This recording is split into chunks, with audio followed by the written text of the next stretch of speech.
Hi student, कैसे हैं आप? मैं भी अच्छा हूं और आप भी अच्छे होंगे। इसी आशा के साथ हम आज फिर आए हैं और नाइन्थ क्लास के लिए बहुत ही अच्छा टॉपिक लेकर आए हैं ज्योमेट्री में कि what is a point, what is a line. आज दो बेसिक टर्म्स हम पढ़ाने वाले हैं, पॉइंट के बारे में और लाइन के बारे में। ठीक है, पॉइंट होता क्या है? देखो, पॉइंट जो होता है ना, जनरली क्या किया जाता है, किसी पोजीशन को रिप्रेजेंट करने के लिए होता है। जैसे अगर हम यहाँ पर हैं, ठीक है, अगर हम यहाँ पर हैं तो क्या करते हैं, हम लोग एक पॉइंट दे देते हैं, एक पॉइंट दे देते हैं। आप कहोगे सर ये पॉइंट क्या मतलब, आप ऐसे कर दिए पॉइंट हो गया। मेरे कहने का अर्थ यही है कि जब हम किसी कोई भी प्लेन पेपर लेते हैं, जैसे प्लेन पेपर लिया, इस पर अगर हम डॉट करते हैं तो डॉट का ये जो फिजिकल अपीयरेंस होता है, ठीक है, तो हम लोग डॉट यानी किसी पोजीशन को रिप्रेजेंट करने के लिए किसी प्लेन पेपर पर क्या लेते हैं, एक डॉट का साइन लेते हैं। ठीक है, और ये जो डॉट होता है वह एक पॉइंट को रिप्रेजेंट करता है। किसको रिप्रेजेंट करता है? पॉइंट को रिप्रेजेंट करता है। और जब ये पॉइंट को रिप्रेजेंट करेगा, ठीक है, तो ये क्या होगा, किसी भी वस्तु की पोजीशन को दिखाएगा, किसी भी ऑब्जेक्ट के पोजीशन को दिखाएगा। ठीक है, तो सबसे पहला चीज अगर हम डॉट देते हैं तो डॉट को रिप्रेजेंट करने के लिए सबसे पहले हम लोग कैपिटल लेटर का यूज करते हैं। ठीक है, और कैपिटल लेटर यूज करेंगे तो केवल सिंगल लेटर का यूज करेंगे। जैसे यहाँ डॉट दिए तो ये पॉइंट हो गया। ठीक है, यहाँ डॉट दिए तो क्या हो गया, बी पॉइंट हो गया। ये डॉट दिए तो क्या होगा, सी पॉइंट। ठीक है, इसमें भी मैंने काफी बोल्ड में लिखा है। देखिए यहाँ पर, यहाँ जो है ए पॉइंट है, बी पॉइंट है, सी पॉइंट है, डी पॉइंट है। ये सभी जो है डॉट किया हुआ है। 1 2 3 4, हमारे पास 4 डॉट हैं और चारों डॉट को हम लोग क्या कहेंगे, पॉइंट ही कहेंगे। और सभी पोजीशन को रिप्रेजेंट कर रहे हैं, किसी ऑब्जेक्ट के पोजीशन को रिप्रेजेंट कर रहे हैं। और इसको रिप्रेजेंट करने के लिए हम लोग क्या कर रहे हैं, सिंगल लेटर ऑफ क्या, कैपिटल लेटर्स ऑफ अल्फाबेट का यूज कर रहे हैं। देखिए, ए का यूज किया मैंने, बी का यूज किया आपने, सी का यूज किया। ठीक है, आप स्मॉल लेटर्स का यूज नहीं कीजिएगा। ठीक है, तो जनरली पॉइंट को रिप्रेजेंट करने के लिए हम लोग क्या करते हैं, कैपिटल लेटर का यूज करते हैं। अब जनरली क्या होता है, अब कोई पूछे अगर कि सर बताइए पॉइंट में लेंथ होता है तो नो, अगर पूछे पॉइंट में ब्रेथ होता है नो, अगर कोई पूछे पॉइंट में थिकनेस होता है नो। यानी पॉइंट में कोई डायमेंशन नहीं होता है। पॉइंट में ना तो लेंथ होता है, ना तो ब्रेथ होता है, ना तो थिकनेस होता है। ठीक है, तो ध्यान में रखिएगा, पॉइंट का जो सिंपल डिफिनेशन यही है कि पॉइंट किसी भी ऑब्जेक्ट के पोजीशन को रिप्रेजेंट करता है। अब पोजीशन को रिप्रेजेंट कैसे करेंगे, तो किसी कलम या पेंसिल, जो भी लियो, कलम या पेंसिल के सहायता से क्या करेंगे, ये डॉट बनाएंगे, ये डॉट बनाएंगे और यही डॉट हमारा पॉइंट कहलाएगा। और पॉइंट को रिप्रेजेंट कैसे करेंगे, तो पॉइंट को रिप्रेजेंट हमेशा single letters of capital letters. ठीक है, यानी इसको मैंने ए से डिनोट किया और ए किसमें लिखा तो कैपिटल लेटर्स में लिखा। ठीक है, समझ गए पॉइंट क्या होता है।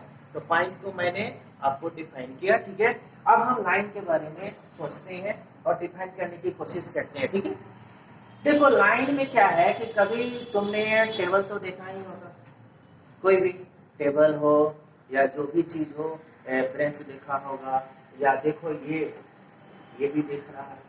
ठीक है, ये ब्लैक बोर्ड, ये ब्लैक बोर्ड में क्या है, ये जो जा रही है, ये जो जा रही है, ये डेफिनेटली क्या करेगा, ये लाइन को रिप्रेजेंट करेगा। ये वाला जो एज है, जो एज है ब्लैक बोर्ड का, वो डेफिनेटली क्या करता है, वह लाइन को रिप्रेजेंट कर रहा है। तो बहुत से एग्जाम्पल आपके दैनिक जीवन में मिल जाएगा।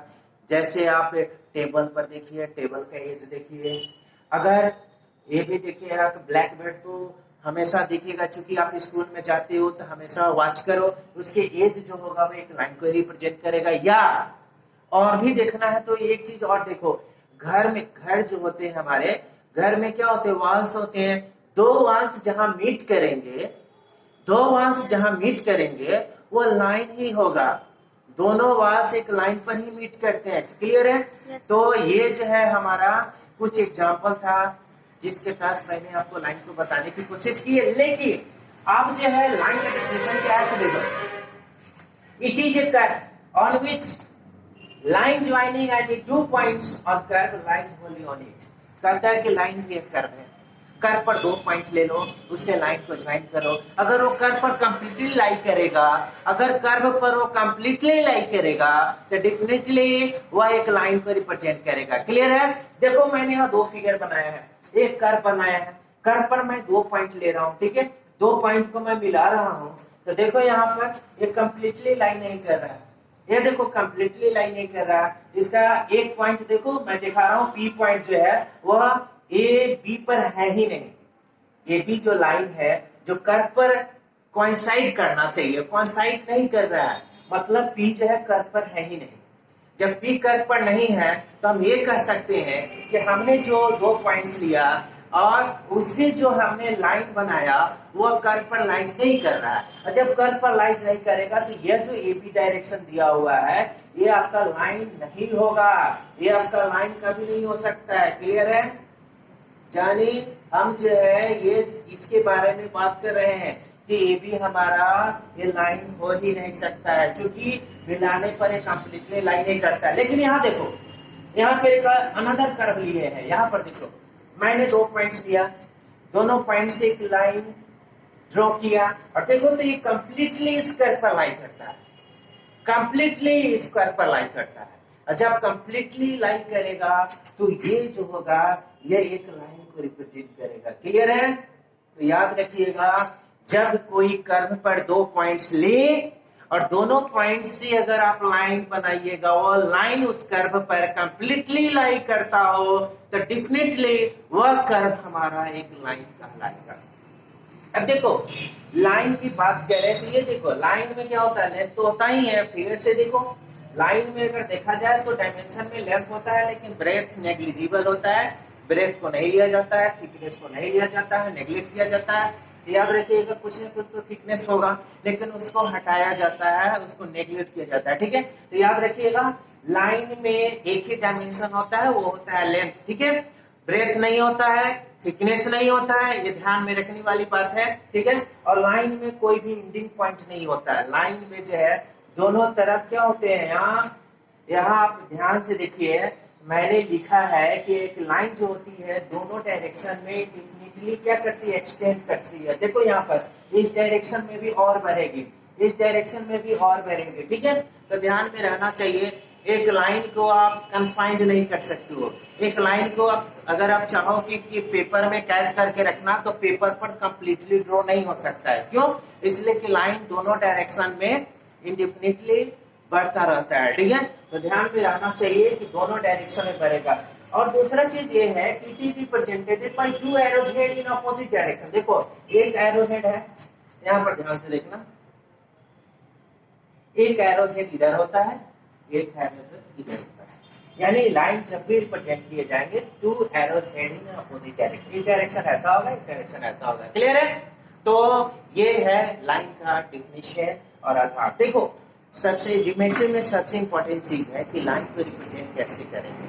बहुत बच्चे इसमें दिक्कत में फंसते हैं, तो आप लोग को देखिए मैं यहाँ पर there are 2 ways, there are 2 ways of naming a line.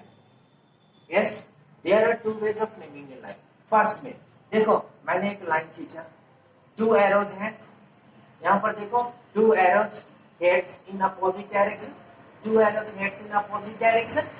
और यहाँ मैंने स्मॉल लेटर का यूज किया, यानी लाइन को आप स्मॉल लेटर से और स्मॉल लेटर में एक ही लेटर लीजिएगा उसे रिप्रेजेंट कर सकते हैं। ठीक है, जैसे इस लाइन को मैंने ए लेटर से यूज किया। अगर हम दूसरा लाइन लेते तो क्या होता, इसको हम एम से भी रिप्रेजेंट कर सकते हैं। क्लियर है? तो इसको हम क्या लिख सकते हैं, लाइन एम। क्लियर है? तो मैं ये कह सकता हूं कि अगर लाइन को कोई रिप्रेजेंट करना है तो लाइन को रिप्रेजेंट करने के लिए हम स्मॉल लेटर का सहारा ले सकते हैं। तो स्मॉल लेटर का जब सहारा लीजिएगा, जैसे इस लाइन को रिप्रेजेंट करने के लिए मैंने एल का सहारा लिया और इसको लाइन एल कहा, इसको मैंने एम कहा, ये लाइन एम हो गया। ठीक है, पहला तरीका यही है। ठीक है ना माय डियर स्टूडेंट्स, यही पहला तरीका है कि जब आप लाइन को रिप्रेजेंट करोगे तो स्मॉल लेटर में कर सकते हो किसी भी लाइन को। जैसे तीसरा भी लाइन अगर लेना होगा, देखो यहाँ पर तीसरा अगर लाइन लेना होगा तो इसको एम से रिप्रेजेंट कर सकते हो। ठीक है, और ये जो कहलाएगा लाइन एल कहलाएगा, क्या कहलाएगा, लाइन एन कहलाएगा। ठीक है, लाइन एन, ये आपका लाइन एन होगा। तो याद रखिएगा किसी भी लाइन को आप स्मॉल लेटर से, लेकिन एक ही स्मॉल लेटर होना चाहिए, ठीक है, और एक ही स्मॉल लेटर से आप रिप्रेजेंट कर सकते हो पूरे लाइन को, ठीक है। अब दूसरा तरीका क्या है, ऐसे देखो लाइन है, लाइन क्या होता है, अब लाइन पर हम 2 पॉइंट्स पहले लेंगे।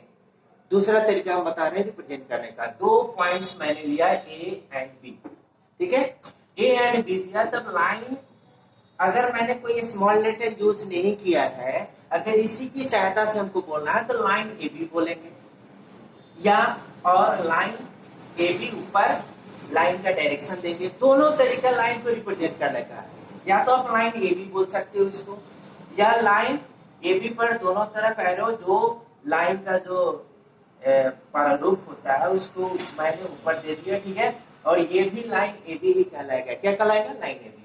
यानी हमारे पास 2 तरीका है, एक तो स्मॉल लेटर से यूज करो, या अगर दूसरे तरीके से लिखना है तो लाइन पर 2 पॉइंट्स दो और उससे रिप्रेजेंट करो, ठीक है। लास्ट में हम बताना चाहते हैं कि लाइन के पास कोई एंड पॉइंट्स नहीं होता। देखो लाइन जब ड्रॉ करेगा तो क्या होगा, ये तो फैलते जाएगा ना, और फैलेगा और फैलेगा, अगर इसको फैलाओगे तो और फैलेगा। एक पेपर में आप कैद करके नहीं रख सकते हो, एक बोर्ड पर कैद करके नहीं रख सकते हो, ये डेफिनेटली दोनों डायरेक्शन में बढ़ेगा, ठीक है।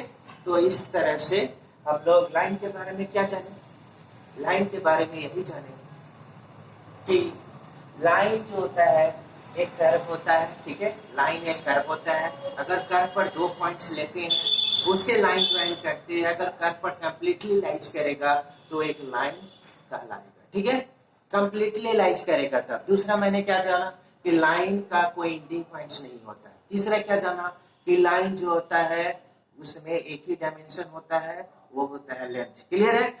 अगला क्या जाना कि भाई लाइन जो होता है दोनों डायरेक्शन में इंडेफिनिटली एक्सटेंड्स करती है।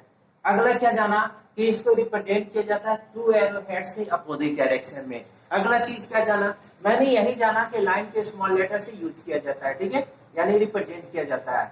अगला मैंने क्या जाना कि लाइन पर 2 पॉइंट्स लेकर हम लोग लाइन को रिप्रेजेंट कर सकते हैं, ठीक है, जैसे लाइन ए बी और लाइन, ठीक है, देख लो यहाँ पर लिखा हुआ लाइन ए बी और लाइन, इस तरह से हम लोग लाइन को रिप्रेजेंट कर सकते हैं। तो फाइनली मैंने आपको लाइन का डिफाइन कर दिया, ठीक है माय डियर स्टूडेंट। फिर अगली बार आते हैं, थैंक यू।